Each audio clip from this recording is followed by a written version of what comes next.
Right.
I mean, I hear you. Um,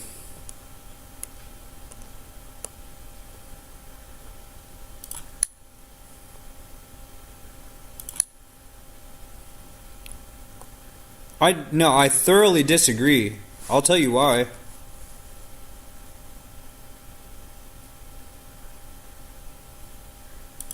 That's fine.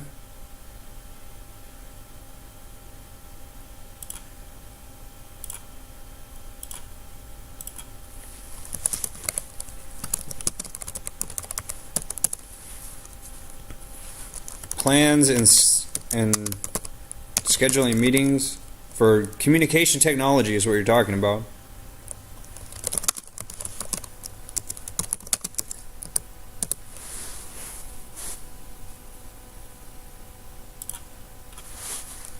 Well, when you say subtle communication, yeah, you're talking about subtext and sub communication.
What time are you talking about?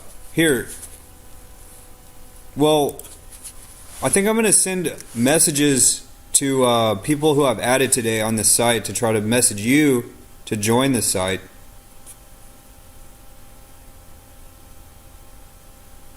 Okay, well, just keep telling the story that you were telling then.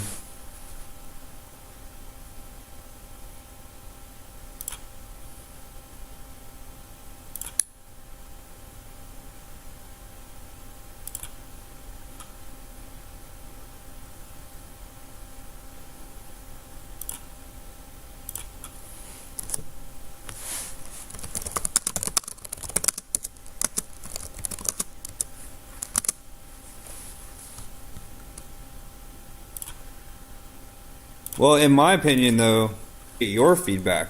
But in my opinion, feedback is um, not really a priority. You know, there's more important things.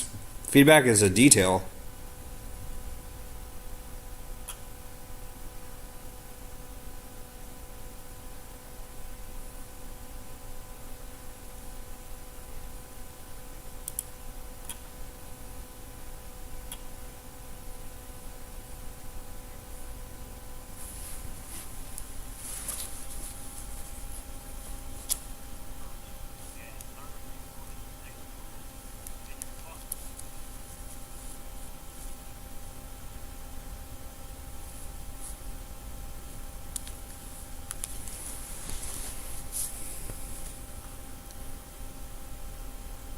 I agree.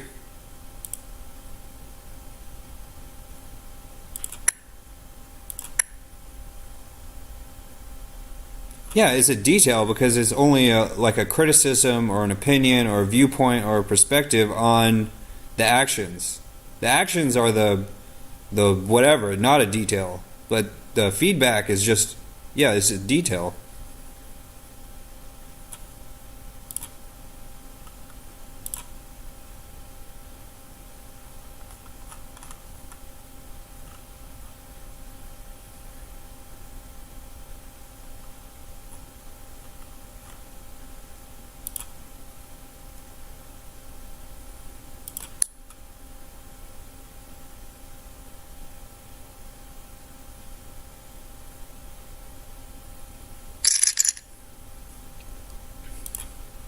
I don't.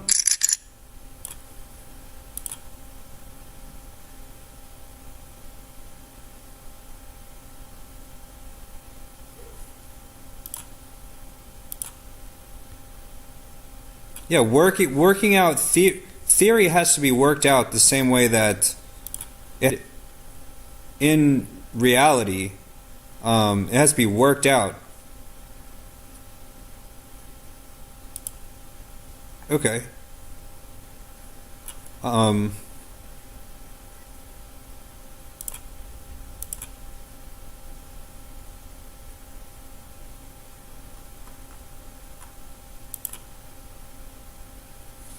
Here's the thing. Like, that um,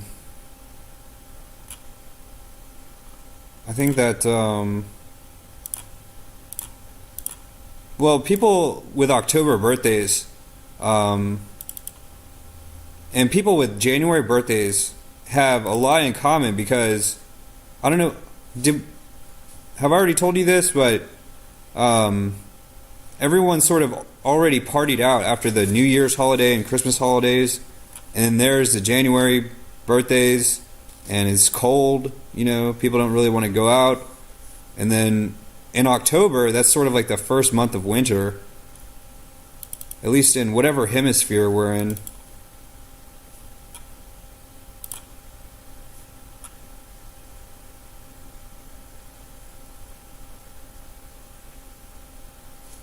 Compared to someone with a birthday in the summertime.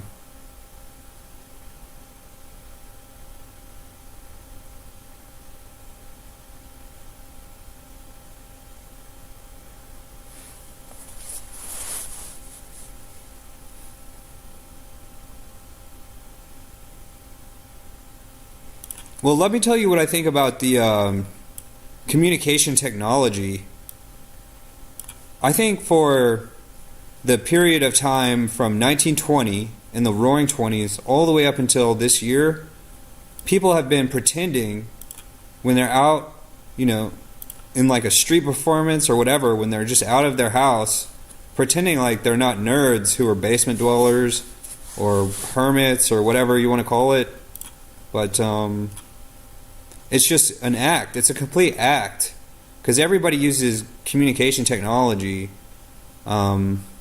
Or whatever. And the idea, like the big idea, is that, because for 100 years, people have been pretending that communication technology is for nerds. Like, only a basement dweller would spend their time talking on the phone or on the internet or using a telegram, like typing in Morse code to a telegram. Way back in the day, and then there's telephones, and eventually internet and television, and the idea that only like basement dwellers, people who never want to leave their house, use telecommunication technologies. That's how they spend all their time. And even though every single thing that's possible in the real world is possible with communication technology, such as telehealth and stuff like that, even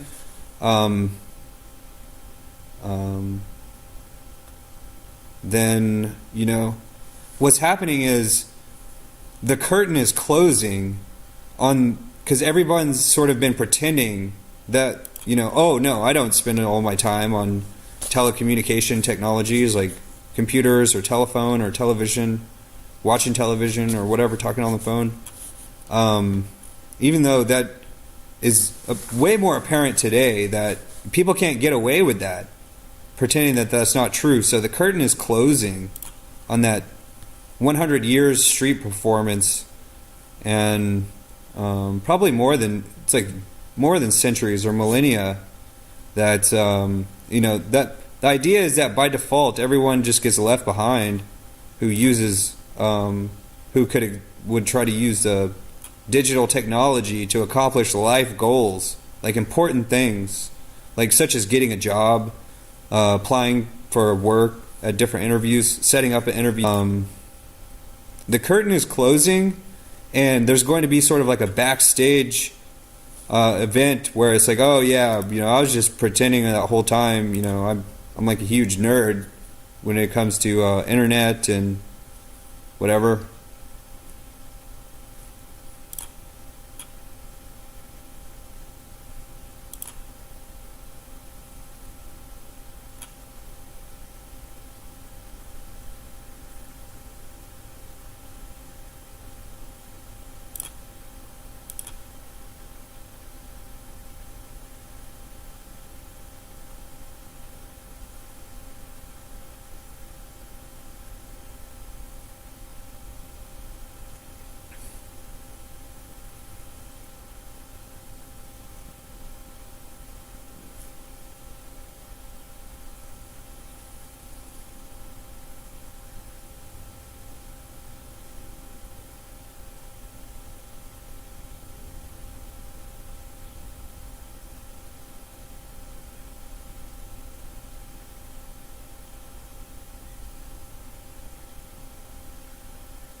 I don't really see that as a negative thing, though.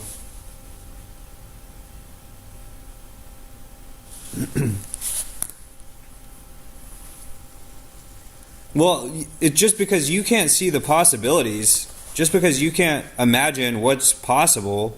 I mean, if you can imagine something that you would want to do in the real world, and then I try to name me like any one thing that you would want to do, that you do normally, that in the old normal. What could you possibly have done that you can't do now?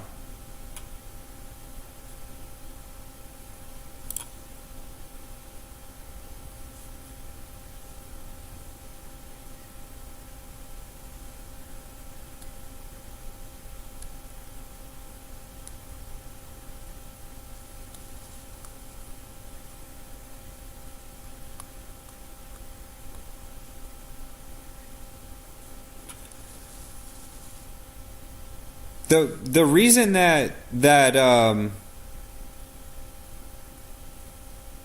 okay, well, let me go back all the way to the conversation that we were having.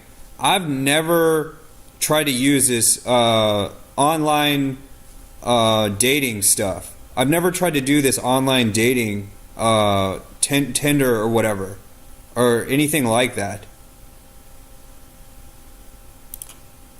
Well, yeah, but for so many years, I was telling you that it was a waste of time when you would try to show me whatever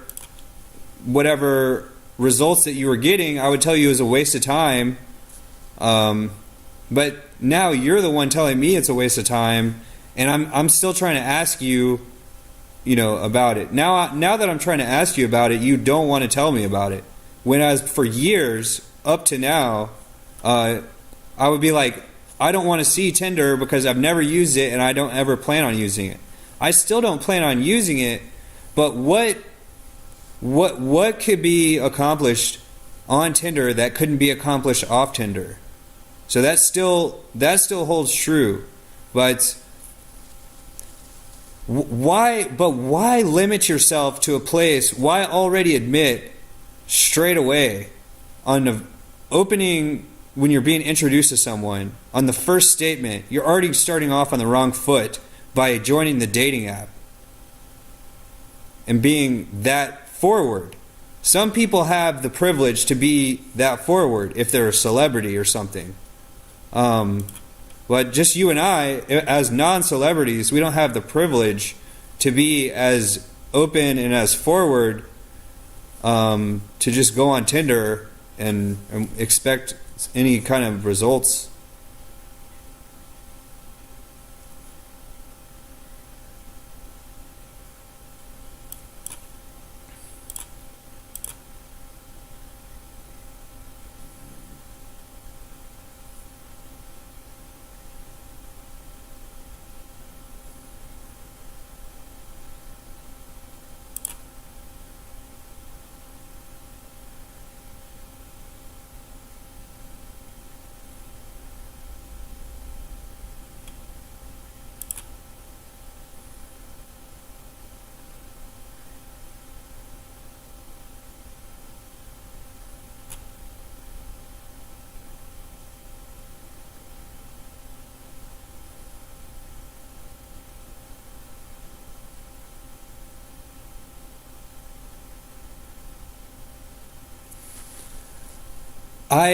Yeah, okay. Well, you just gave me a 2-minute reply.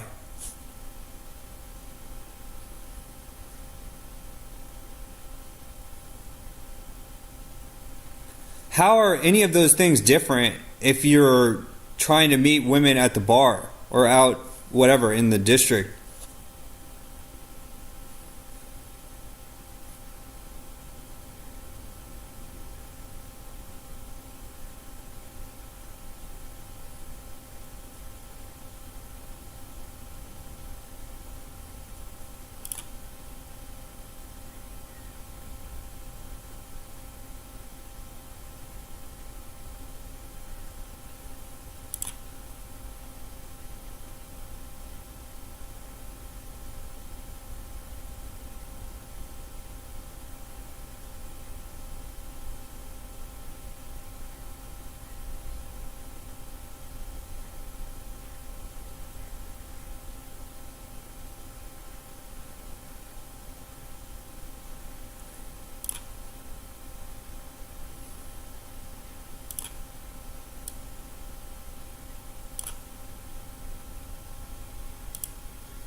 I mean, I agree. I'll write down the name of that book. Don't send it to me. I'll just write it down.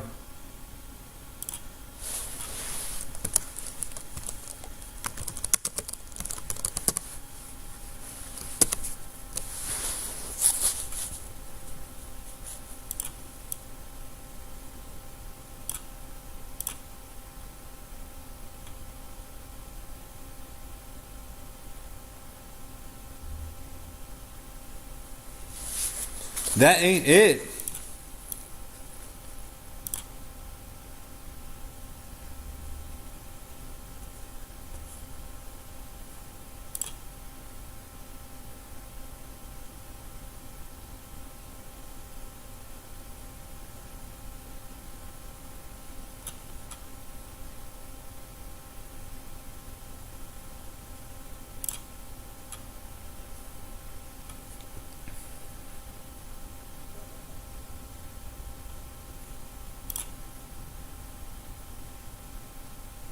Um, so what I'm doing here is just, yeah, go ahead.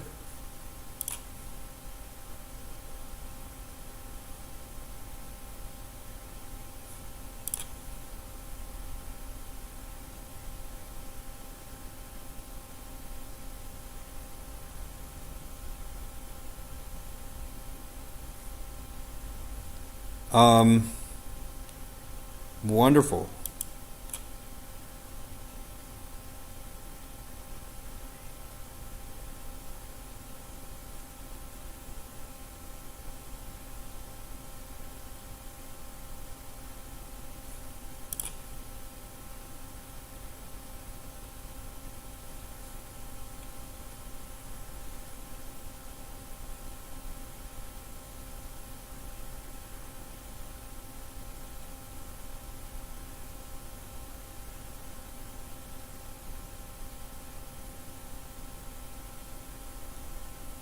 Um, well, I haven't sent any messages to have people message you. I'm not trying to give out your phone number. No, I said I haven't. I'm not.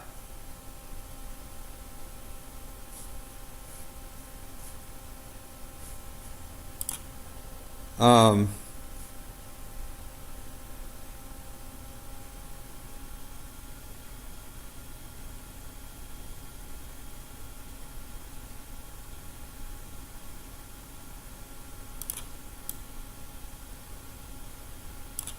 um, well, in the last 10 minutes, I've um, doubled my money. I have 2 times as much money as I started with in 10 minutes. And it's on a video, it's on a YouTube video.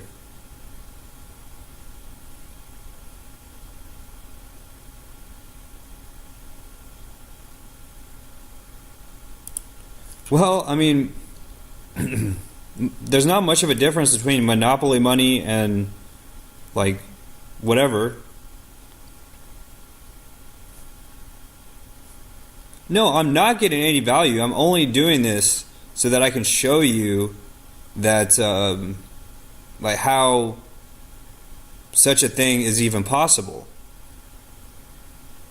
Is such a thing even possible? Yes, it is.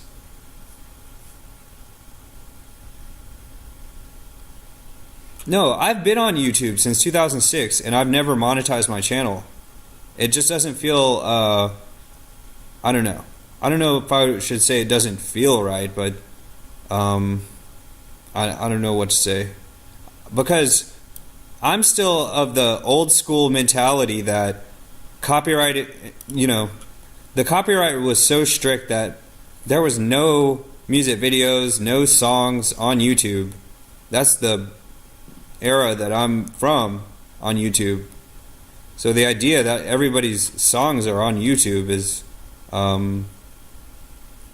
foreign to me, and I prefer good old-fashioned hard work, such as playing at a poker table, Like the idea that the house always wins is why I would consider playing blackjack, playing against the house, and sort of a way to pay, like send like a kickback or pay it forward the 80% of the winnings.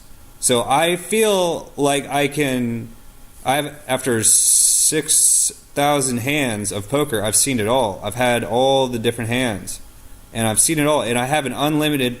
It's sort of like having a credit card with no limit, like no limit credit card. Like there's no limit on the credit card, but so that just for my own, the way that I feel, I don't want to feel like I'm ripping anybody off, and so the idea is I'm not ever trying to make any more than 20% of my investment.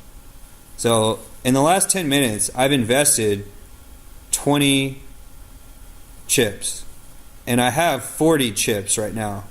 So I've already doubled my investment, and I know I can do it, but just after having done it 6,000 times. And so, because I know that, I'm always going to have, generally speaking, more money than 20% return on my investment. And like I was telling you before when we were on the phone, even though I'm recording what I'm saying here, I'm not recording what you're saying. So I'm only recording my own replies here. But I have you muted for your own good, for both of our sake, and the sake of anyone who ever watches this. And I don't know if anybody would watch it, but you can watch it too. I know it's too hot. It's not just straight fire. It's more than that.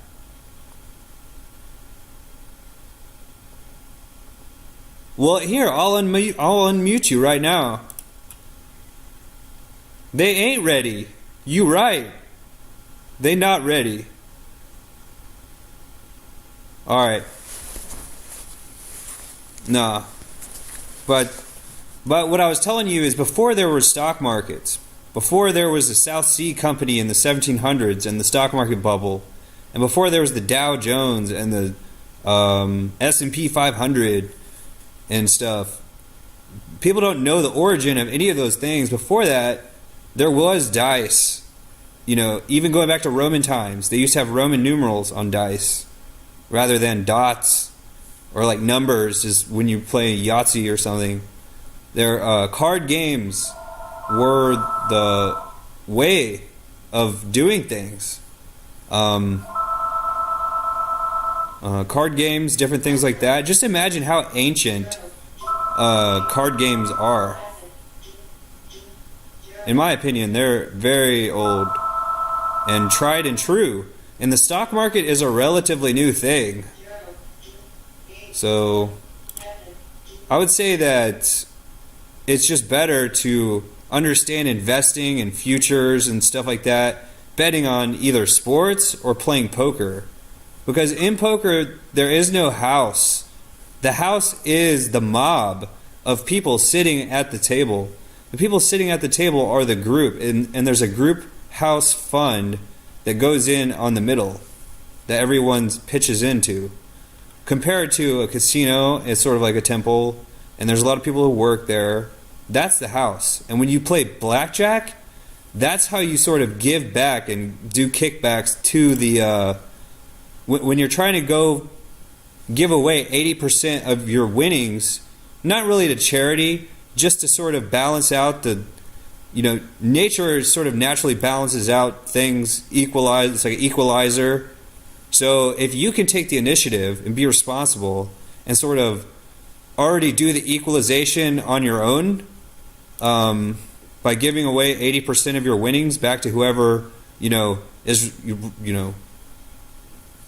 because you're not a self-made man when you make money playing poker. And so you do kickbacks to the house, and you do kickbacks. Half of your 80% goes to the people you're playing with, and then the other half goes when you play blackjack. And I was like, blackjack. Ooh.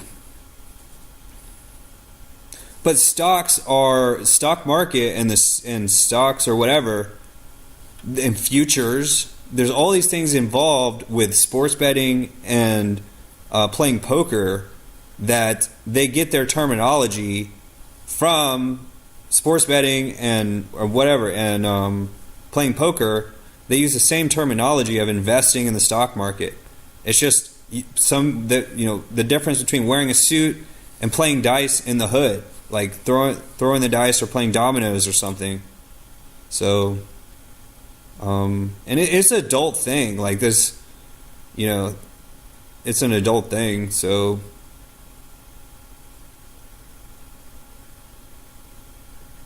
I don't know. What are your thoughts? But I mean, before you get into the stock market, you have to learn how to invest here in person. Like, day trading is what people do, buying penny stocks. Stocks that are only worth like a fraction of a penny. And they spend all day trading these things. And before you could spend your time doing something like that, you have to be able to understand the idea of investing in a card game and understanding risk. It's risk assessment. That's all that this is when it comes to gambling and investing, is risk. And the only way to go about it is learning through experience or having someone show you. I am stubborn. You are stubborn. I always want to go myself and read books and stuff like that rather than sort of reach out to people for assistance. But, I mean, I don't know. Last night, I told someone to pull up my live stream on YouTube so that they could see that cards that I was playing with. And they did. And they would fold every time that, like we were throwing jokes back and forth, but they were watching me play at the table with me. And they could see if I was bluffing or not. When I was making bets, they could see what cards that I had. And so that's the idea of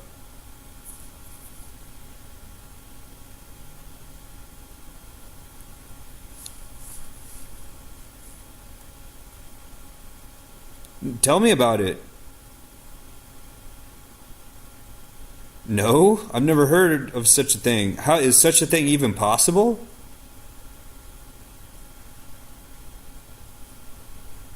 Tell me about it. Is such a thing even possible? I told you I'm recording my replies, but not what your comments are.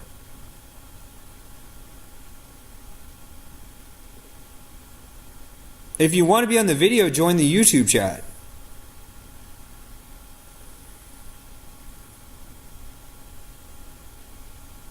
Okay, you want me to repeat what you're saying so it records? You don't think it's possible because you don't know. Unless you're an adult, you wouldn't know that such a thing was even possible.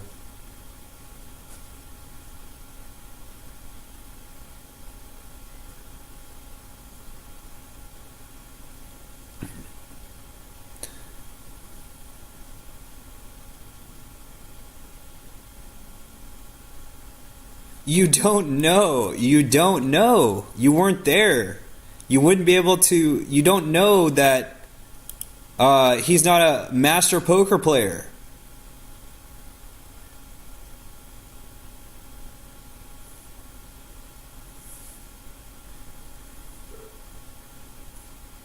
Okay, call him.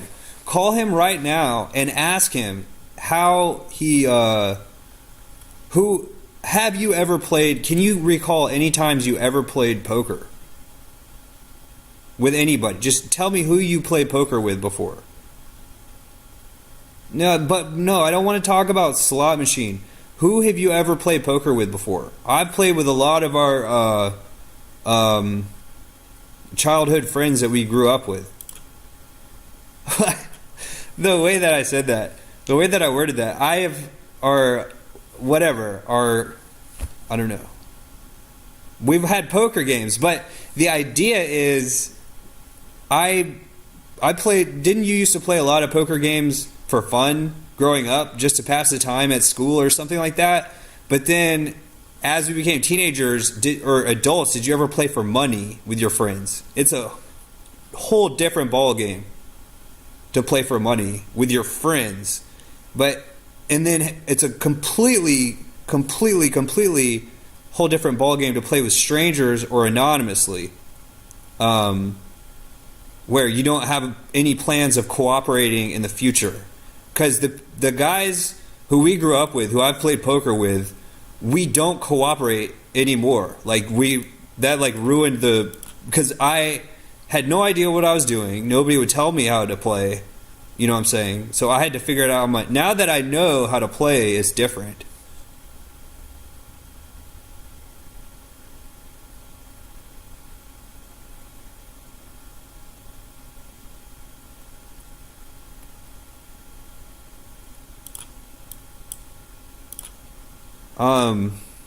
I can help you with that.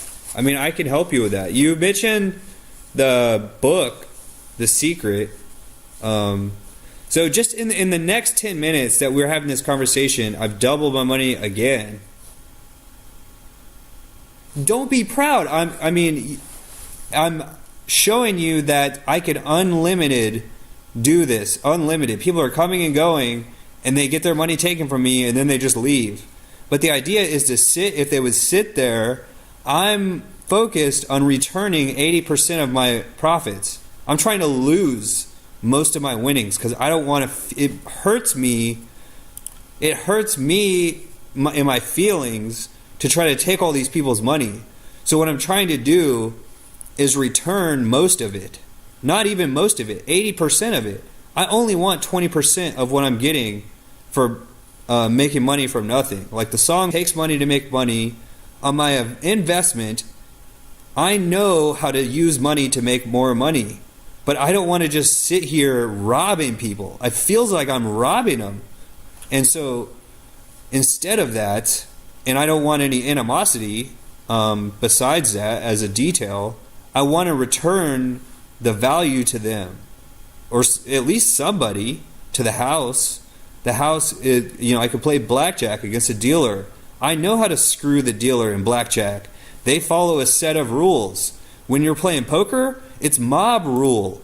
There is no house. There is no dealer. It's just a mob of people. And by no predictable set of rules, really. But when you're playing a dealer in blackjack, anywhere in the world, in different languages, different countries, it's all the same rules across the board. So I know I'm not going to win this hand, but I'm going to throw in anyways. Unless they get too greedy and they ask for a 10,000, then, I'm glad this guy just won. I'm going to say congrats. I'm going to type it in to them. Congrats. I knew they were going to take $2,000, but it's charity at this point because I'm the biggest bank. I have 40 when, I started out with 10 as an initial investment.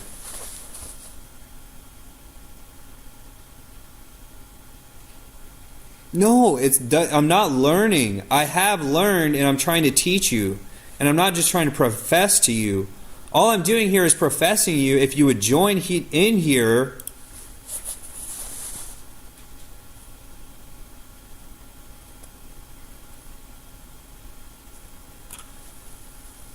because I have the most money sitting at this table right now, everyone else is my apprentice.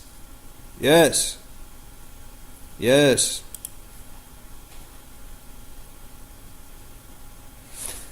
They're not my students, but they are my apprentice. If I was a professor, I'm professing to you. I'm just telling you this stuff. I'm not showing you and teaching you and walking you through it. It'd be different. They're my apprentice. I'm taking their money from them, therefore, they're my apprentice. The apprentice doesn't take money from the teacher. The teacher shows the apprentice how to make money.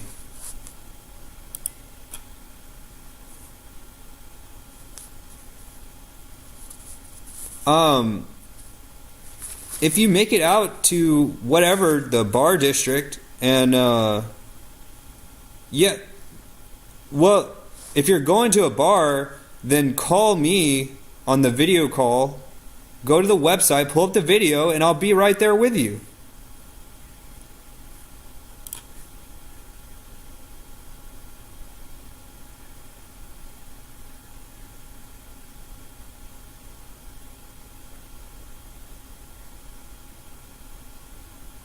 Well, I'll send you a link to my YouTube video. I'll send you a link and just join in, or either watch it or have it going in the background. I don't know.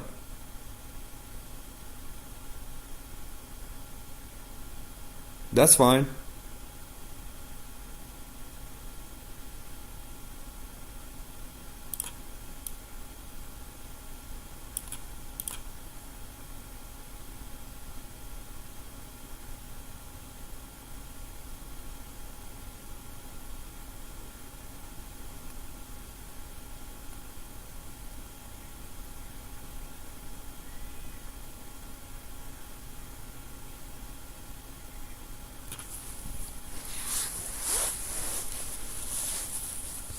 All right.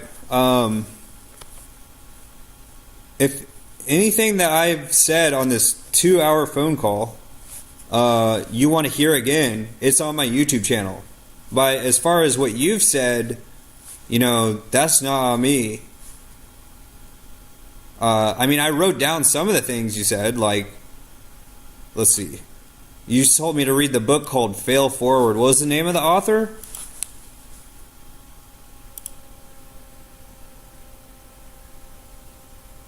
Yeah, John C. Reilly. No, that's that. Yeah, I told you about the movie Step Brothers is a realistic depiction of the centuries, millennia-old story of Cinderella.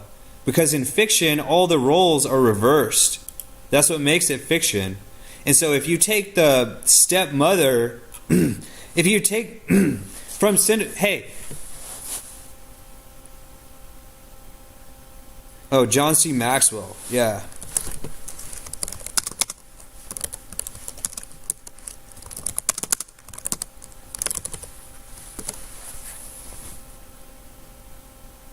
Well, I mean, I could watch the Cliff Notes like you're saying, or you could tell me the ideas that you learned from it. Because if you can't even tell me the concepts in the book, why do you even read books for entertainment? Because if you can't recall, you know what I'm saying? You're reading too much. I mean, believe it or not, there is such a thing of it's being called a seminar, a junkie, or if you can read too much that you're not understanding anything. If you can't tell me any of the concepts of the book, why did you even read it if you can't remember?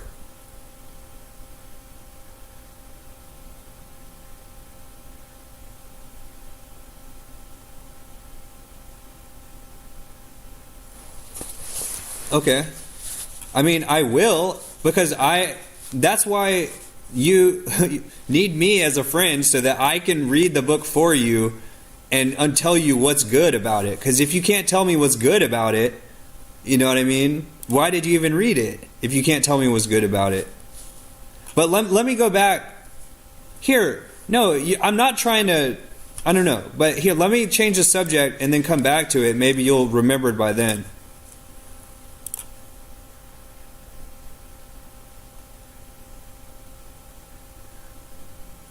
My legs, on this laptop for 2 hours, my legs are there.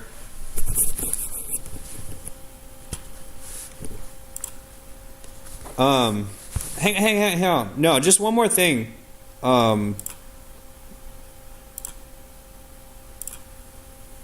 Okay. I've mentioned this at the beginning of the phone call. I'm going to mention it again because you said John C. Reilly. He's the other actor in the movie Step Brothers.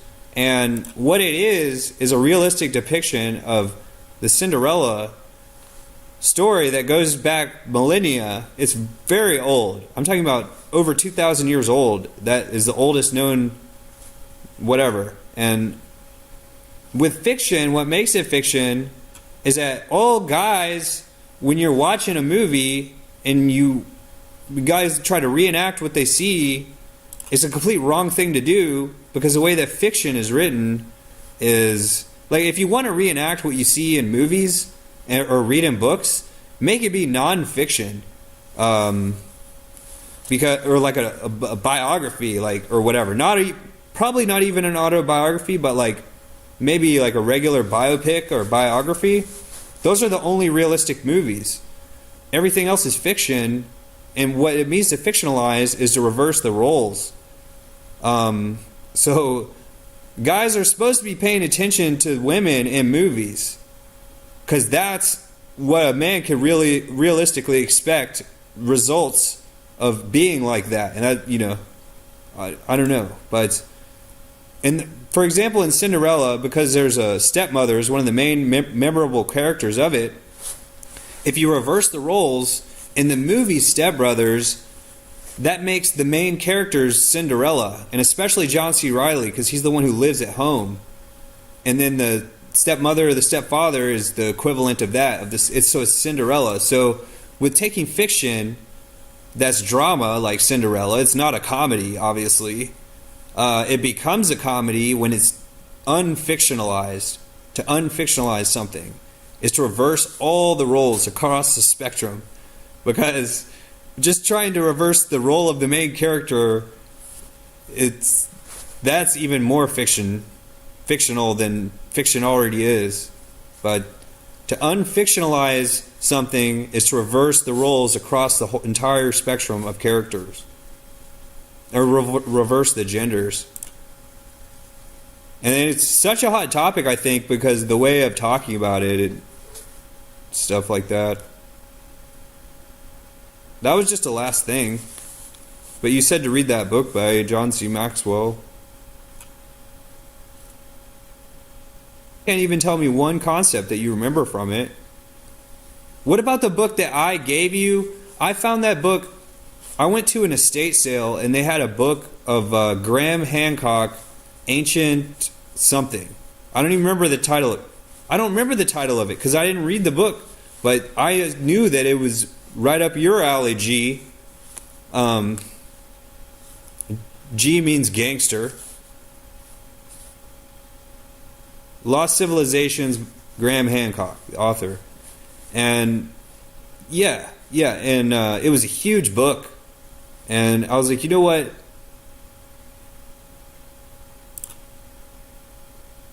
Well, have you ever considered the possibility that there's like a 2,000, give or take, 2,100 years period of time in human history where all of technology gets reset and computers are removed from the society and everything resets, and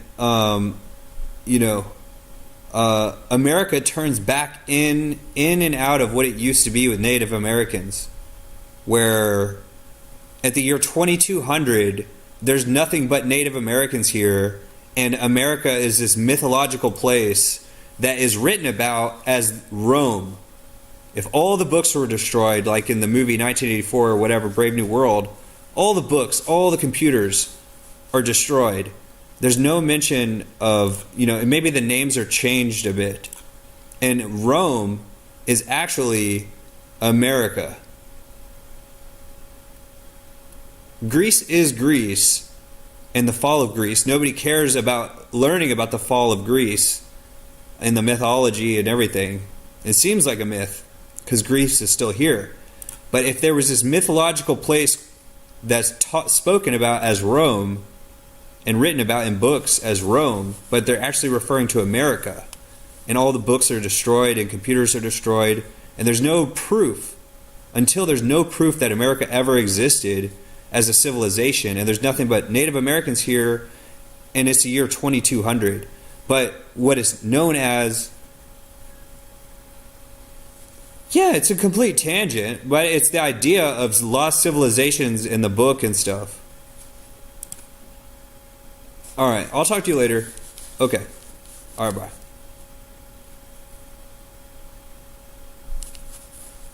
I'll go ahead and send a link to the YouTube live stream. And I don't know if I shared this on Facebook, but I think I did. And then so I had I wasn't dishonest, but I was mistaken when I said I had only invested 10K. I invested 30K. I bought it once with 10K, and then I bought it again with 20K, and now I'm at 53K. And, you know, it's like I have too much winning. It's like, come on, here, I'm probably going to win again. I can do this stuff with one hand tied behind my back. I'm sending the link to that live stream. And, so what I'm going to put on something. I found a video to put on.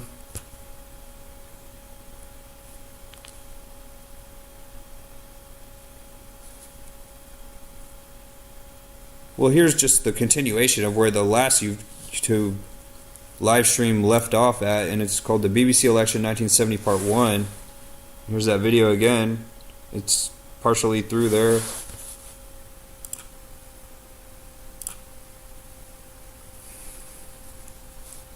And I think I was listening to music, and it was really pumping me up. I have different playlists. I have a Talk It Out, Work It Out, different songs like if I'm working and doing labor. Then I have the Work It Out song.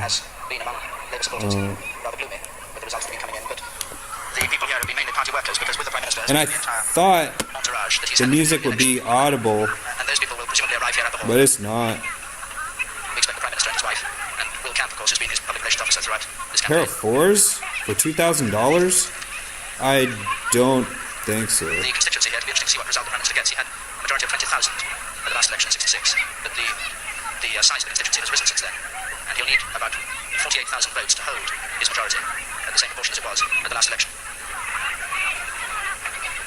I can see the Prime Minister on and off, mainly in these walkabouts. I'm going to do the end time playlist, because whatever playlist I was going on, that was quite, I don't know.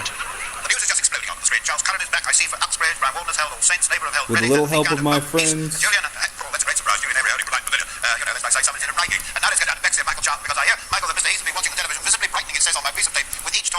So he must be a very bright man indeed, mustn't he?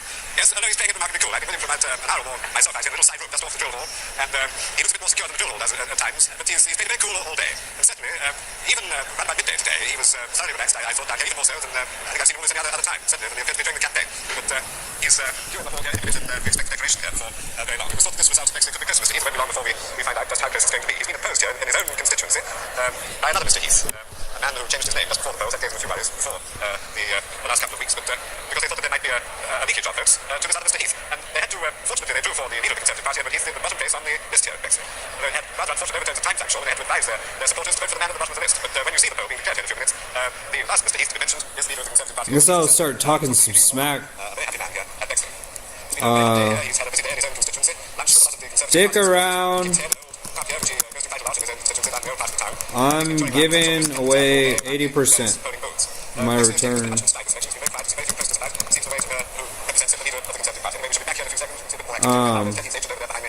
What am I? Check. Let me just tell you that our computer is saying now, after 126 results are in, that you will be back as Prime Minister with a likely Conservative majority of Labour at 43. Labour voters pitching to say how many recounts we've got going on.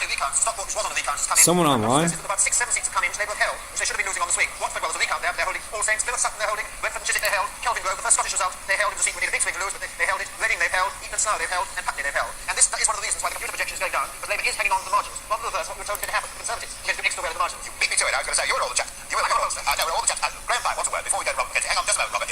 Graham, come on. I just wanted to say that the swing in Labour marginals to the Conservatives has No, I'm not. than the national average swing. I'm not giving away. Don't. You ain't all that. Running at the moment about 4.3. So the electors know Ain't all that. 2K. Let's look at the state parties then at 13 minutes past 1, with now 153 results in. You'll see that the position for Labour is that they are ahead, but the fact is these are seats of theirs that are being counted, and they are making very serious losses as well. There are 3 gains Labour made, 1 from the Liberals, and 2 regains of seats they lost at by-elections to the Conservatives. And they have a net loss of 14. Remember, if they have a net loss of 33, they are out of office. Now they have a net loss of 15 as we're watching it. Halfway, almost, what would knock them out of office. When you look at the lead board, there is still a 38 Labour lead, but still 476 results to come. The computer is settling in a prediction around 43. My own guess is that may come down a bit, because David's pointed out there's seats that ought to have gone, the Conservatives that haven't gone, the Conservatives on that figure. I'm too stingy for share. I'm too stingy. Wait, no. I'm gonna tell that dude, you too stingy for share. Let's now confirm some of the data we were talking about. Charles Cullen back in from Uxbridge. He was there before, you may remember, I can't. Where's the 80%? You can't even carry a dictionary. About to find out his own fate here in his own constituency. He's been watching on the television screen the national performance of his party tonight, which is... You barely got a half-eaten chicken? You barely got a half-eaten chicken? I don't know who said that. I think it was that. So I'm going to give him a chicken. Pets. Parliamentary election, Bexley constituency. I, Raymond Pope, being the returning officer for the constituency of Nick. Every bit of me is the epitome. Number of votes given for each candidate at the election was as follows. Cartwright, Every Cameron, 19,000. something is check. Coney, Michael Hall, Independent Conservative. 833. Harrison, Whoa. Liberal. Check. Peter Graham, 3,222. This is not Deputy Village Candidate. Edward James Robert Lambert, 938. I'm about to. Heath Edward Richard George, 27,000. There's 3 of them. Check. 27,075. And the undermentioned person has been duly elected to serve as member for the second constituency, the Right Honourable Edward Richard George Heath. And it makes it dead, he's quadrupled. And, you know, with nothing, I just won that. I had nothing. The number of ballot papers rejected and not counted by me at this election total 173. Sign on the They're asking me for the 80%.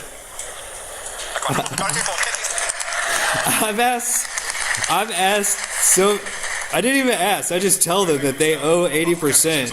I've told so many people that they owe 80%. Blind score. What would you think if I stand out of tune? If I sing out of tune?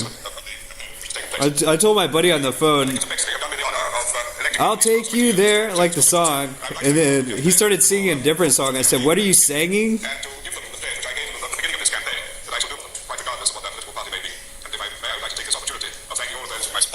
Gonna try with little help from my friends, with little help from my friends.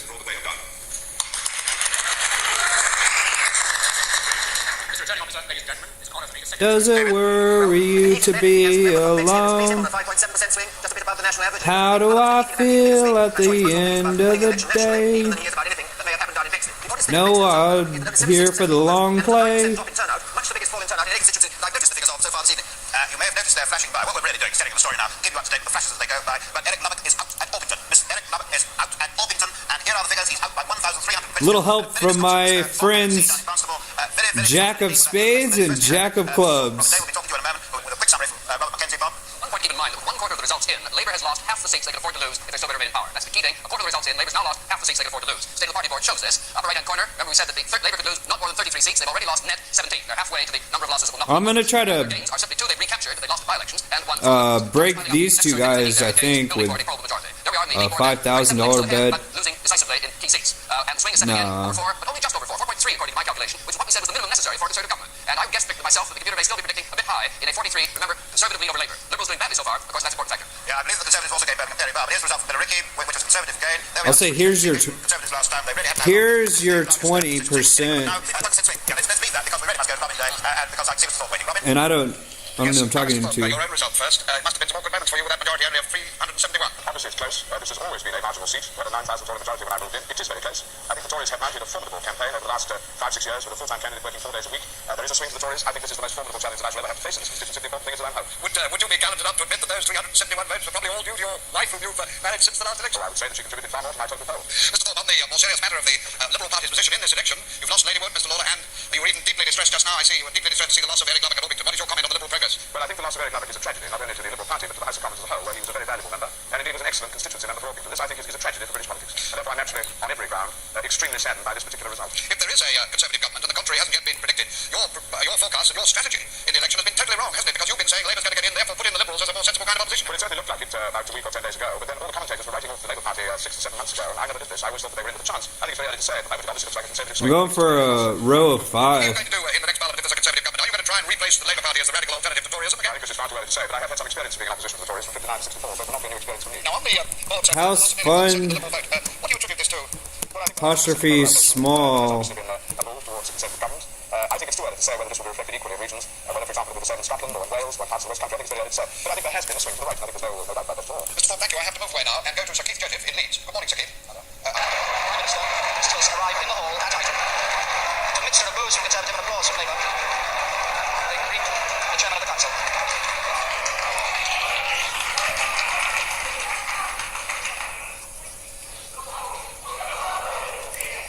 There's a pause for a moment because the returning officer is still checking on the table the final count.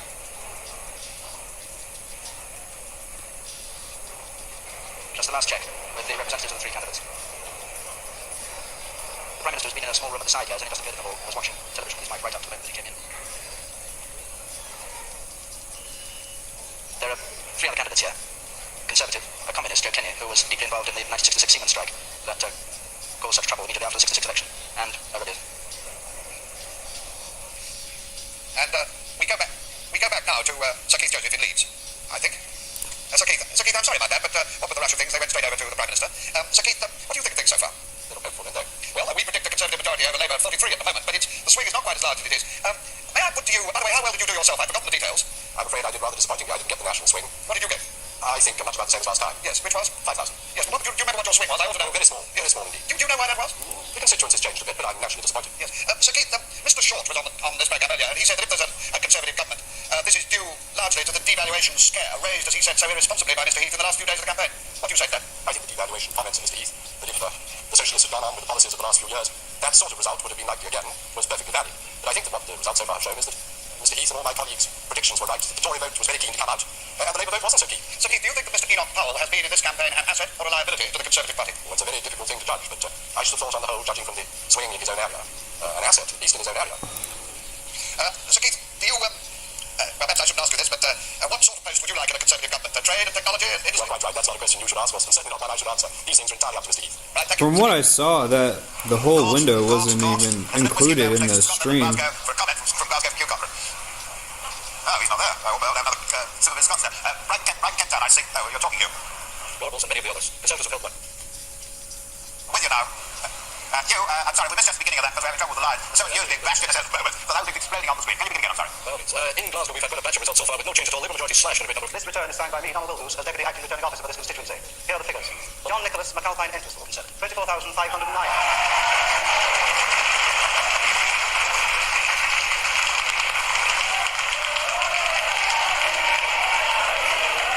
I'll give you that again because some of the press didn't get it. John Nicholas McAlpine Entwistle, 24,509. Joseph Ivor Kenny, 90. It's time to get dinner. It's time to get dinner.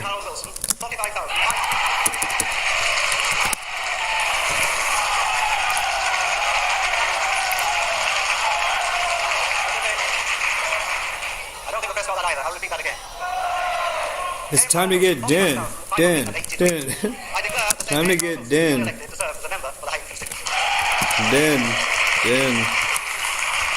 Ah, no one gonna get that reference though. Mr. Acting Returning Officer. Mr. Acting Returning Officer, first may I congratulate you and all those who have worked with you on the organisation of this election in the Highton constituency and on the speedy way in which you have produced a result in what is a large constituency. To my own supporters, may I thank them for the tremendous fight they put up with this increased majority here in Highton. Let's.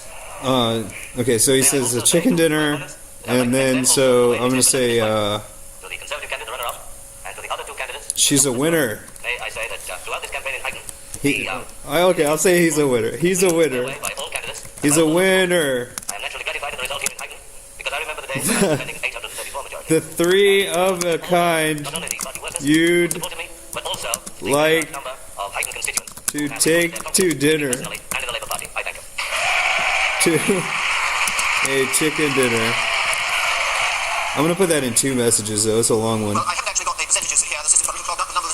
Well, the results so far in Wales show that the Plaid Cymru's threat to the Labour Party is still very much of a reality. They poll well in Anglesey, they got nearly a third of the poll there, they halved the Labour majority in Aberdare. On the other hand, around the West, which is a constituency in which Plaid Cymru polled remarkably well in the by-election in 1967, there Plaid Cymru fell away, and the Labour majority remained very much intact. So far as there is a swing, therefore, in South Wales from the Labour Party so far, it's a swing not to the Conservatives, who as a matter of fact have lost 3 deposits out of the 5 Welsh results in Wales, but it's a swing towards the Welsh nationalists. And I think we in Wales will be looking forward with great interest to the result of Caerphilly shortly, which is a constituency in industrial South Wales, where Plaid Cymru and their candidate Dr Phil Williams would I think expect to do exceptionally well. The one result in North Wales so far in Anglesey, a rural seat, the Minister of Agriculture Clayton Hughes in trouble over the farm price review and other agricultural problems, suffering heavily to Plaid Cymru again.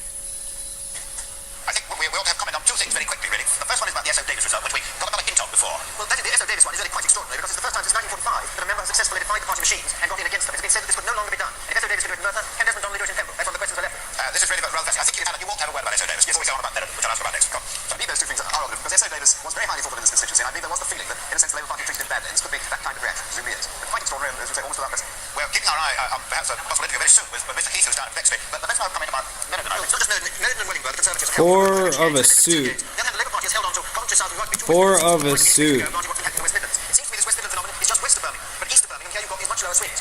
When Edward Toyle was talking earlier about Selly Oaken being pleased with it, actually there was only a 1% swing for the Conservatives there. However, in Stitchford, there's been a 7% swing against Roy Jenkins, much bigger than any other of the Birmingham swings that I've seen, except I think for Perry Barr, which the Conservatives I'm again, furious. just as they did, of course, back in 1964. And now let's have a comment, please, Harold Webb. They're all rushing in, Harold. We haven't got a word in edgeways from you. Well, one of the interesting things that's emerged from the results tonight is that in some of these heavy industrial areas, this is where the Conservatives have been making their advance. And one is tempted to ask the question whether unemployment hasn't, in fact, been a big issue in this election. Not unemployment on a dramatic scale, the sort of things that they get in the North East or on Merseyside or in Scotland where Labour hasn't been doing too badly. But if you look at the scoreboard, especially in the North, on both sides of the Pennines, some of these towns that have ingrained industrial... What are these players' name? What's that one's name? Because he Aldo 20 more percent. And of course they have been seesawing for these past 20 years because of these ingrown industrial problems, and they are going to pose problems even for a Conservative government. Aldo don't owe. Aldo still owed 20%. Very tense moment in Belka. We're not too far away from the count now. Mr. George Brown has been the member here. Still is owed This was certainly the 20%. toughest fight for re-election. To be unseated, There's to a swing again. big difference between Aldo still owed and still is owed. But after all, George Brown is George Brown, and his camp do seem to be putting a great deal of emphasis on that. I think that we really should leave it because any moment at all what we're going to be able to do is to take you down to Bexley, where I believe even now that Mr. Heath is waiting there to talk to Michael Charlton. And now let's go down to Bexley to join Michael Charlton and Edward Heath. Mr. Heath, do you accept that you're not only a member for Bexley again with a quadruple majority, but also Prime Minister of the country tomorrow morning? Well, I'm delighted with the result here in Bexley. As you say, my majority has increased a very great deal. And I'm particularly grateful to everybody who's worked here in Bexley, where I've been conducting the campaign for the party over the whole country. As far as tomorrow is concerned, I think that we've got to wait and see what the result is tomorrow. But obviously I'm very much encouraged by the way the results are coming through from the constituencies. I'm not on the air, Michael, so you better go on.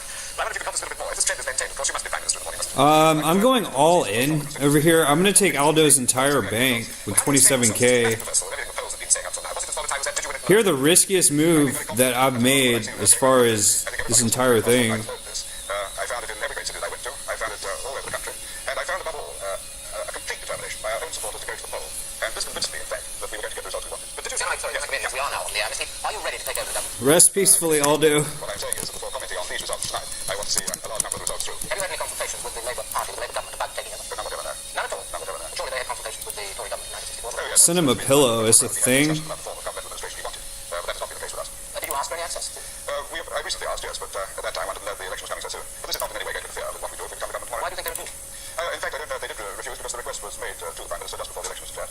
And I quite understand if he didn't find it possible to meet the request at that time. As I say, this is not going to interfere with anything which we do tomorrow if we become the government.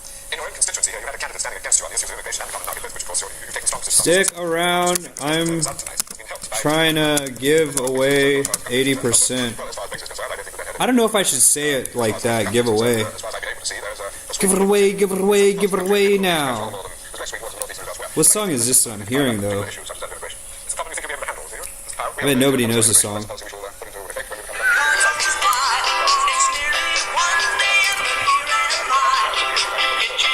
Vanity Fair.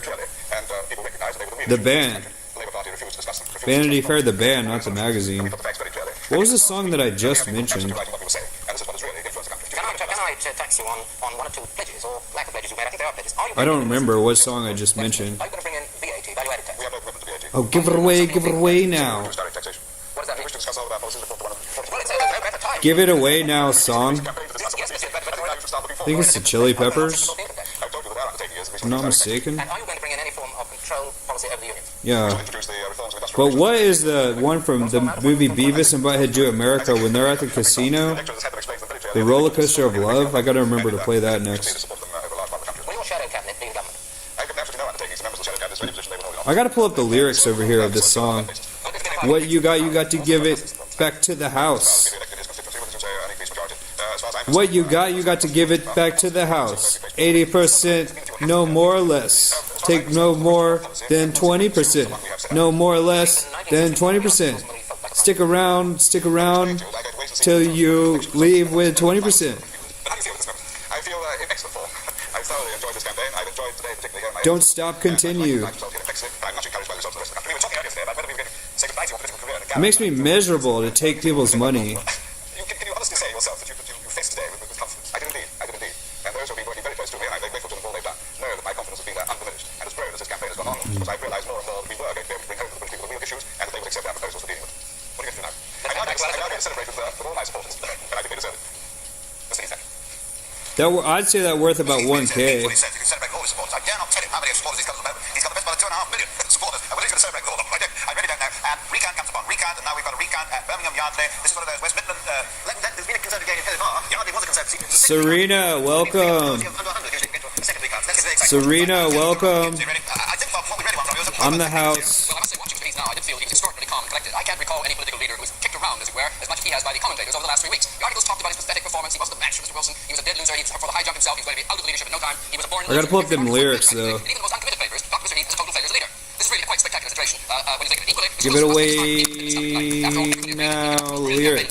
he was going to prove that Labour was the natural governing party. It does look at the face of it now as if the country's returned to what is its historic Tory tendency. There have only been 3 working majorities obtained by parties of the left in the century: 1906, 1945, 1966. And now the country is reverted to where it's been 3/4 of the time. In modern times, that is under a Conservative administration. It may be a much narrower majority than we think yet. I myself think people are being a bit optimistic. But the defeat of the Labour government seems virtually certain, and some kind of Conservative majority highly, highly probable. Robert, you're talking about Mr. Heath looking like that born loser. You've never seen him sail a yacht where he always looks to be a born winner, I'll tell you. When he stands at the helm of that yacht, even with the most experienced... Don't stop, continue. Robin Dave's got William, I think Robert Cardle. Well, Robert McKenzie and the others are now talking about things being virtually certain and probable, though they were a little more certain earlier, but on the assumption that there's going to be a Conservative government. I want to ask Robert Cardle, political correspondent of the Evening Standard, what he thinks about some of the... Look at me swimming in... A certain Labour victory. That's right, political editor. I'm so sorry, I've been further to fall still.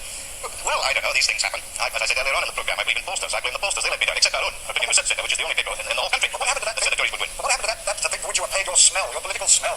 My smell's been all right for quite a number of campaigns, about 6 so far. A riverboat to be a giver. I don't think so, not at all. I don't get it among the grassroots too much, but nonetheless, that's more so, it's a more serious matter as well. If Mr. Heath is Prime Minister, who's going to be his Foreign Secretary and so on?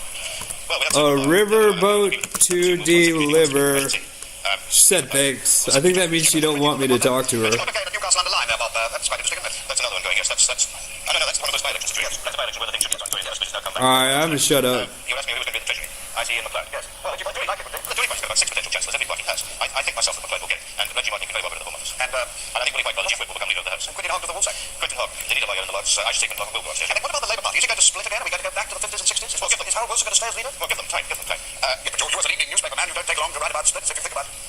Harold Wilson will be going to the palace tomorrow to resign. That'll be tomorrow's news and information for the government. I'm gonna restart this song and try to rap it. Thank you, Bob. Now I think we're going now over to Belper. No, we're going back to Cliff. Well, you're quite right. We're always going to Belper, Robin. You're right. It's a nail-biting bit for George Brown. I've been watching him very closely. I'm gonna see if there's a different version that I can put on. So far. Now, you look at him. One look at me. I'll tell you what he's been doing. He's been putting his hands together like that. Give It Away Now cover song. Well, his brother's got it. Well, yeah, his brother might be in. Let's take a look now. Better than that would be a live cover. Here it is from 3 years ago. The L Train.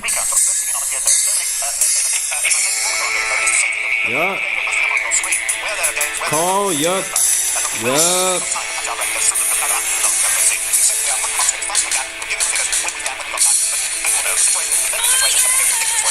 Congrats.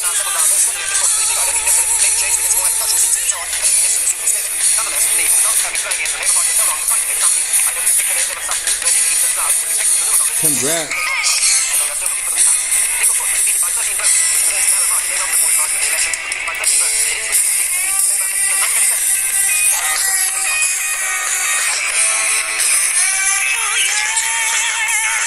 Pause the other video.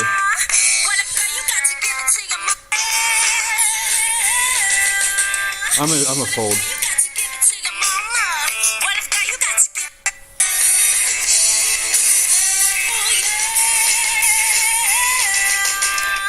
What you've got, you got to give it to your mama. What you've got, you give it to your papa. What I've got, you got to give it to your daughter. Do a little dance and you drink a little water.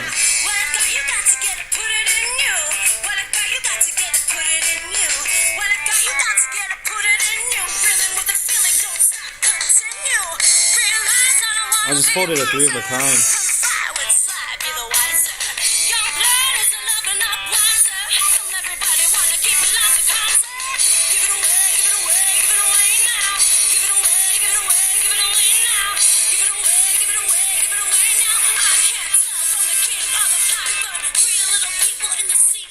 Four of a kind. That is an award. There's an award for losing with 4 of a kind. But I didn't, I'm not in the, because I folded it, I'm not going to get the award. 4 of a kind would have beat both of those, I think. Yeah.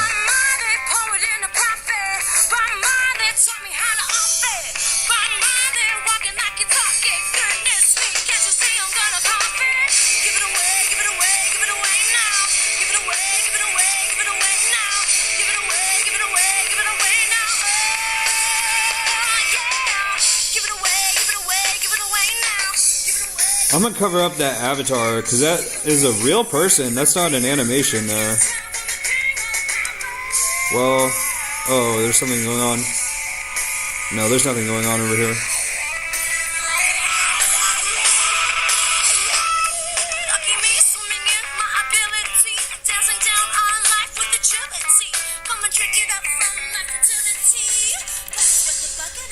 Do fertility dance. Well, that's what she just said in the song.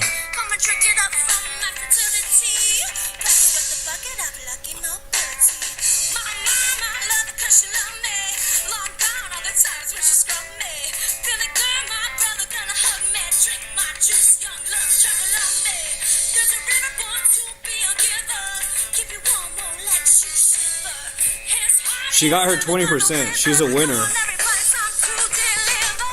She's a winner.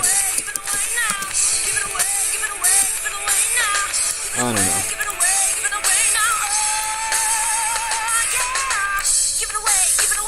Serena, that you're 20% though. That you're 20% unless you want big money. Larger money? Want larger money?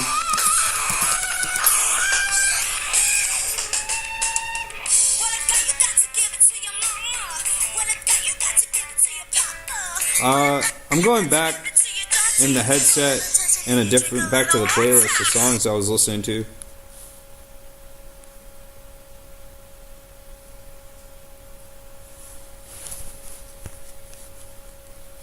I'm not looking for 3 of a kind. I'm looking for flush. That's a 5 in a row.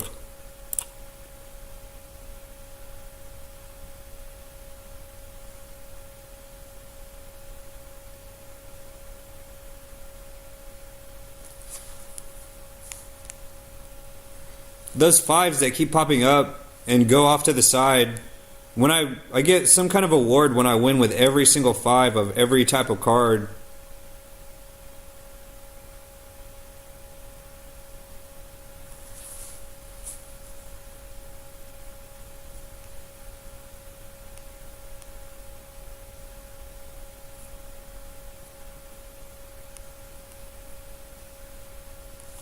Nah, I'm going on a different playlist. Oh, she gone. Well, she got her 20%. She actually didn't. I thought she did.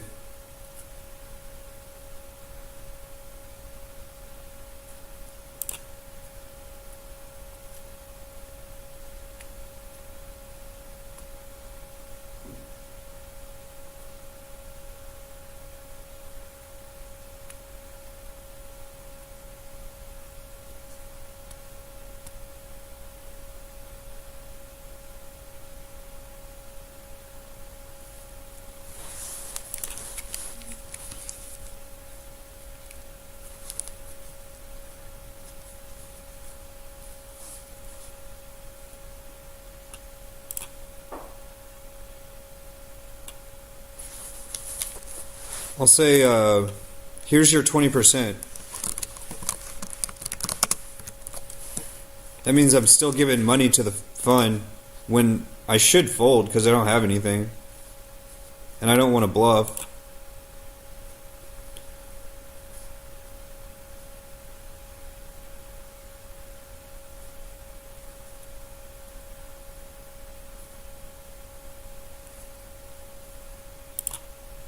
I'm going to give Aldo a different thing than a pillow. Glasses.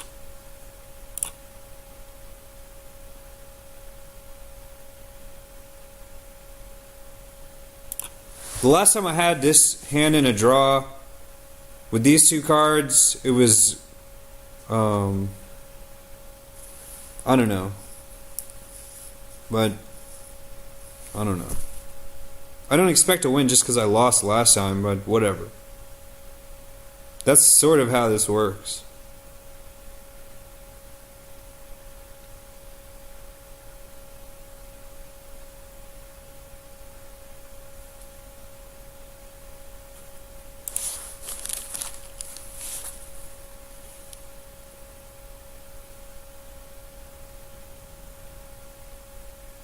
Someone sent me a friend request.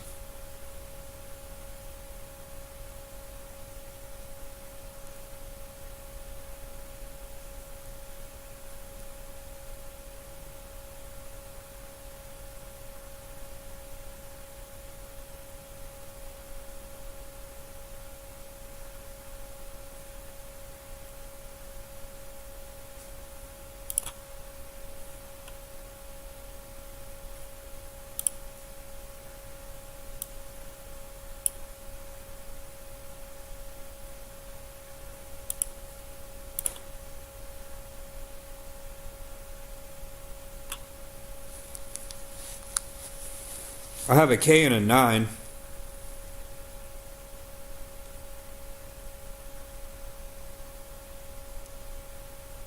Oh, what happened to the video that I had going?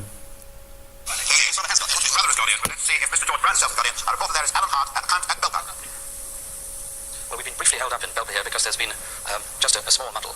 Apparently some of the votes for one candidate have been put in the pile belonging to the other, but it is being sorted out. As I think has already been reported to you, Mr. Brown has been at times offering his hands in a gesture of prayer. Oh, that playlist is not good. It was a playlist of concerts. The declaration is very soon, but it's not within I shouldn't say it was, it is. Here we are. All right. Right. We'll leave it for a moment now, if we may. We really will keep our eye on it. As soon as we get a flick of the hand, we'll come to you. But a flick of the hand now, and we'll come on. Come on, Harold Webb. Well, the interesting thing to speculate about Bob Carmel was talking upstairs to Robin Day. Robin Day was asking him about what's going to happen to the Labour movement now. Remember, before this election took place, the great speculation was what's going to happen to the Tories about Enoch Powell, the row between Enoch Powell and Ted Heath. Now, the row is really going to break out, in my view, in the Labour movement itself. There is going to be a row between the unions and the constituency party people about who's been responsible for this defeat, whether in fact the indiscipline of the unions, their failure to collaborate with the government to straighten out the whole of the industrial picture, whether this hasn't caused a reversal to the Conservatives. And this is the interesting thing, in my view, to speculate about after the election, what happens in the Labour movement. I wonder, before we go to say about it, a very quick word, I think from our city desk here, we've heard not at all about the row. Well, I think there's very little doubt that tomorrow the share market in London is certainly going to get a boost. Of course, share prices have been going up a little for the last few days. As some people in the city smell the possibility of a Tory victory, and I think share prices will go up again tomorrow, probably continue to do so for some time. After that, it will depend very much on how the Tories tackle our economic problems. So I'm going 3 times the house fund right now. Oh wait, that's 5 times the house fund. Let's see how many people fold. 1 folded.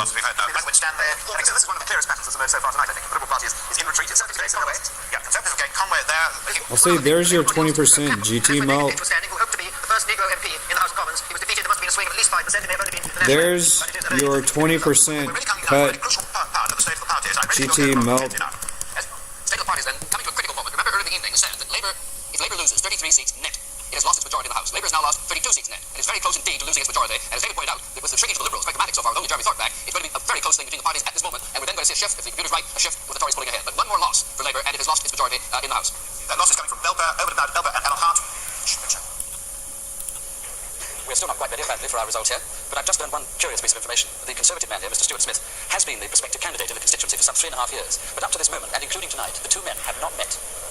Now, Mr. Let's see if anybody folds here. Seems to be ready. And the question now is, Mr. Brown, No, going one to person seek folded. continuously for 25 years. 2 joined. Come on, 3 and 4. 3 and 4 folded, but I have 3 queens, That's so. his face at the moment. Now, Mr. Stuart Smith, the Tory candidate.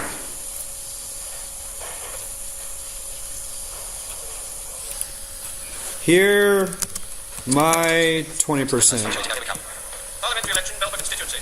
I, the undersigned, being the acting returning officer for the constituency above mentioned, hereby give notice. The total number of votes given for each candidate in the election was as follows: Brown, George Alford, the Labour candidate, 33,600. Welcome, guests. Stuart Smith, Dudley Jeffrey, the Conservative candidate. I'm the house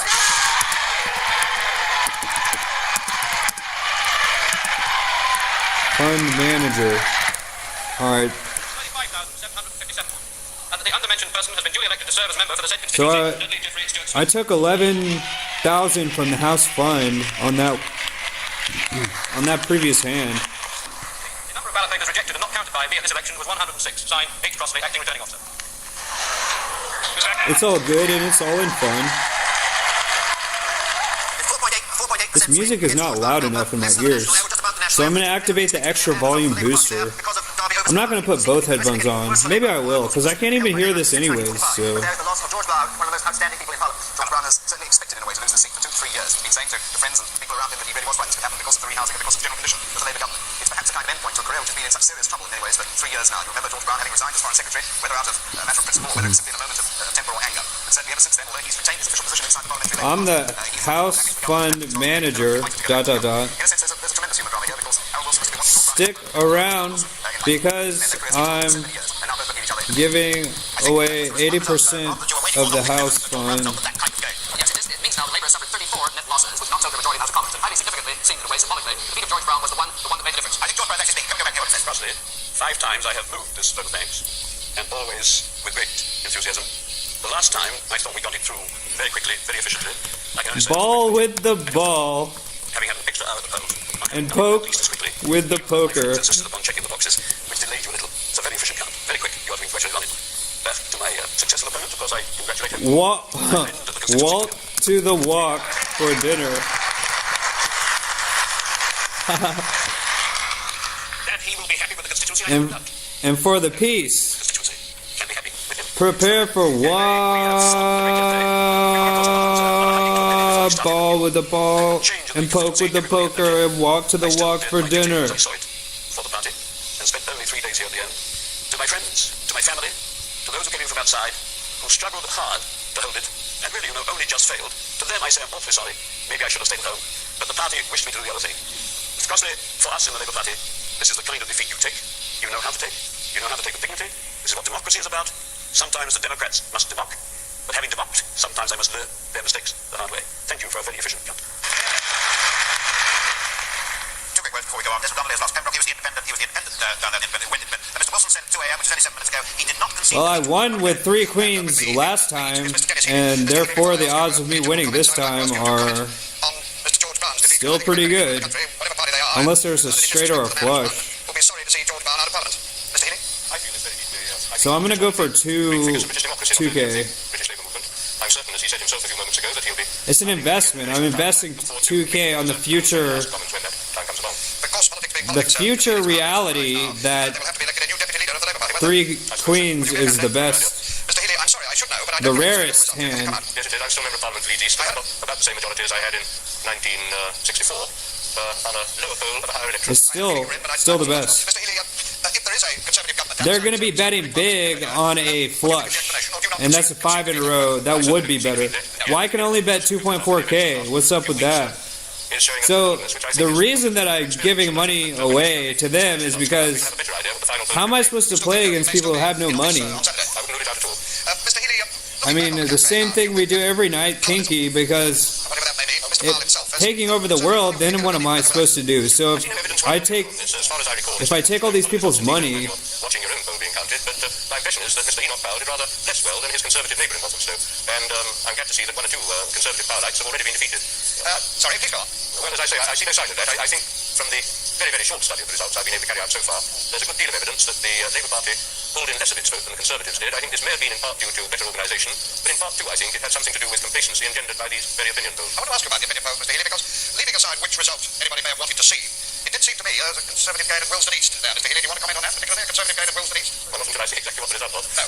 Well, thank you very much, Mr. Healy. We won't go on any longer. I'm sure you're very tired. Thank you for coming and cooperating in our programme. And in one capacity or another, no doubt I will see you soon. I wouldn't be at all surprised. Thank you. Goodbye. One capacity or another. Well, Mr. Healy's not quite certain about the figures. Let's put him right together with Ron McKenzie. Well, of course, if the computer gets it wrong now, then we'll not only have the opinion polls knocked into a cocked hat, but the computers as well. I think the position is this, that I can see why he's hesitant, actually, because 4.3% is the average swing we're getting. That's just barely enough. we're taking over this racket. It's a swing of 4.8% for Conservatives. I think it's on that. The computer's projecting ahead to this fairly substantial Conservative majority of 43. I myself think it may be high. I would lean a little against that. I would have thought that if we had the same number of Liberals in before, which would have had, it might be a rather bare-looking majority. But I expect still that really maybe just looking on the right side of it, hoping the computers have exploded as well. And I think it will be still a Conservative majority, but a relatively modest one. Well, let's quickly hasten to point out that Wilson East, that Labour hold it. Well, now I can now see Mr. Wilson waiting together with David Dimbleby. David? Prime Minister, Mr. Heath has just said that he's very much encouraged by the way the election's going. What's your feeling about what's been happening? Well, of course, I'm disappointed by the results that we've been having, but it could turn out to be a very close run thing. Your computer, which, as I say, 1964 and 66 exaggerates the Labour majority, I pointed out at the time, it has been sliding from a Conservative majority of 100 down to the 40s, and of course, a lot of the major industrial seats, including Scotland, still to be declared. What I think is the position is this: we have gained back most of the seats, not all, that we lost in the by-election. Great, he got his 20%. Majority of the 1964. What is his name? It gave us a very narrow majority in the House of Commons. We've held some of the 1966 seats. On the other hand, we've lost some seats that we held before 1964. So it could be very close indeed. Are you still saying that you think there's a chance that Labour may win the election? I think it could be a very close run thing, but there's so many seats to declare. I don't think it's possible at this. His name is I Play Poker? From the final test. Do you think that the gap between the two parties narrowed very much in the last few days? I think it's very hard to say. The evidence for that would be based on the public opinion polls, but I think they've got a lot of explaining to do. It could be that I would feel unscrupulous exploitation of... He has no name. The man with no name. Cause some people to feel that economic strength, which is really The man with no name got his. Dot dot dot. 20%! Exclamation point. reaction actually to what he said wasn't taken very seriously, was it? Forward sterling rose, and the sterling has remained very strong despite what he said. Brandon, so what do you think went wrong with what seemed to be a very popular and successful campaign? I think it's very hard to say. It's much too early to start to analyse the situation. We had tremendous enthusiasm and signs of a very big vote.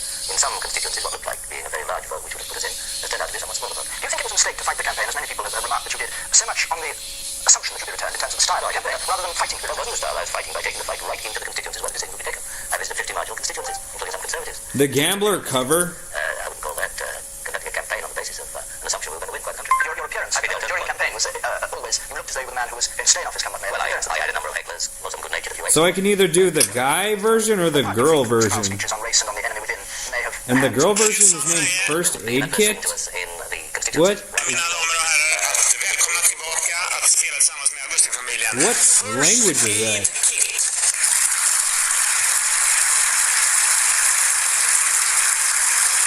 When you're playing with Italians, they'll take over the whole racket.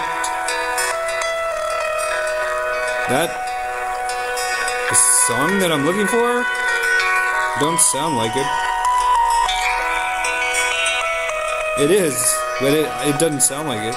That's not it.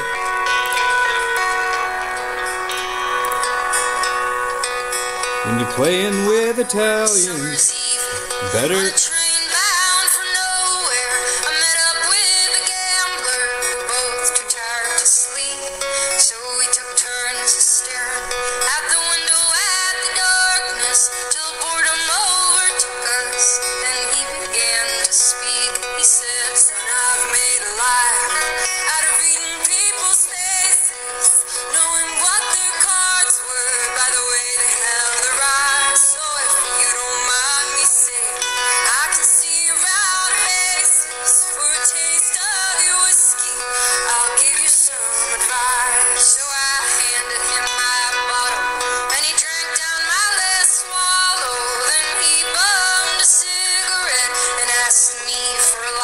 For a raise.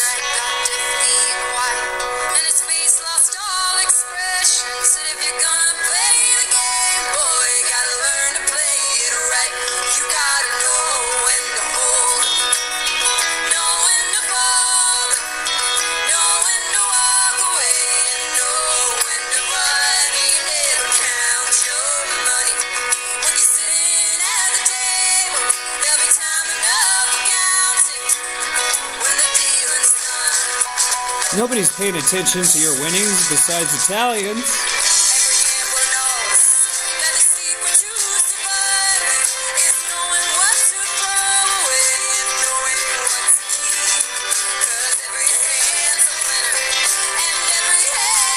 I'm asking for a raise.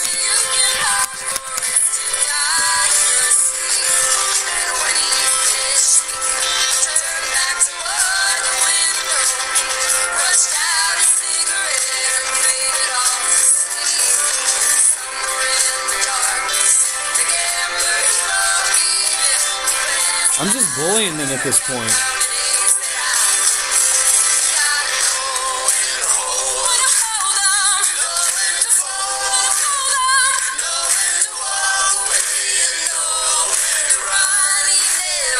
The same thing we do every night, because try to take over the world, because if we take over the world, there'll be nobody with any money left to play with them. So that's what's going on.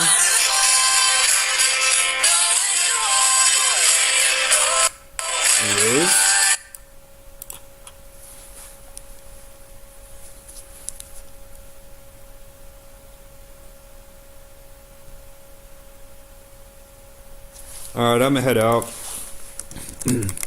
out.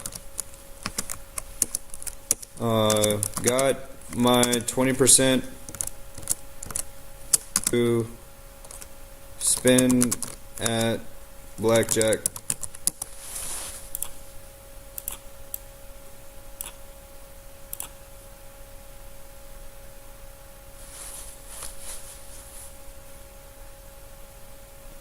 Ask me for a raise.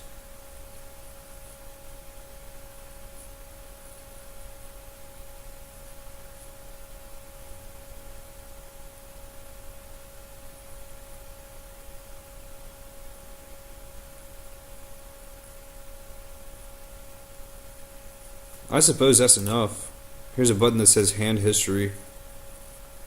It's a guest.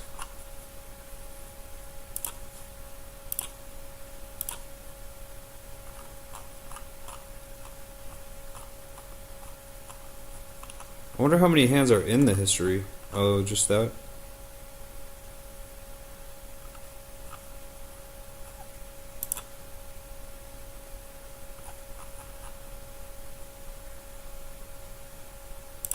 I don't really know what that means when it says that. There's more people here now? Wonderful. Oh no, I'm watching a video of it. Close replay? Wow, I can do a replay of the different hands? That's pretty cool. I'll talk to you guys later. TTYL going to manage the house fund.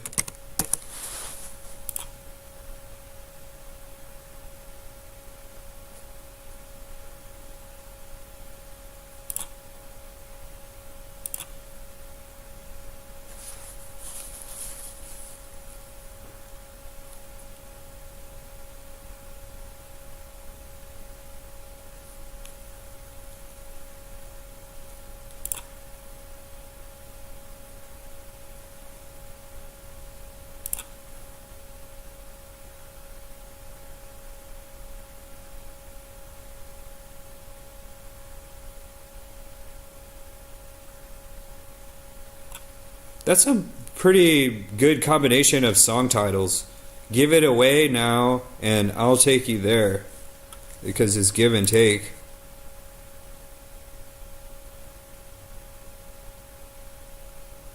I'm a fold and wave to people. Manager, house fund manager going away now.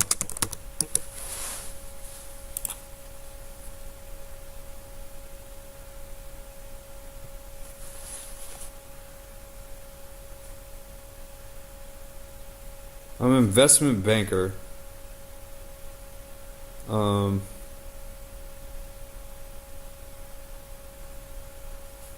Okay. Hand history. Stand up. And then I think I'm gonna end the stream or something like that. Is that right? Video details.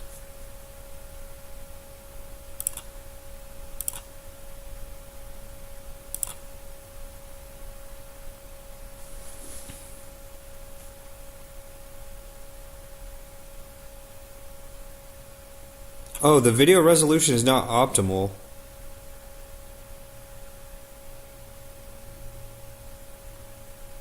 So, open widget.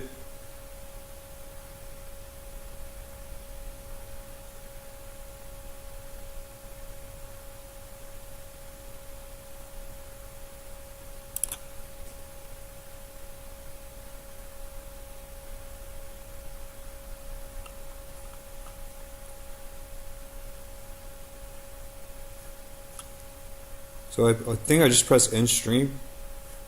Alright.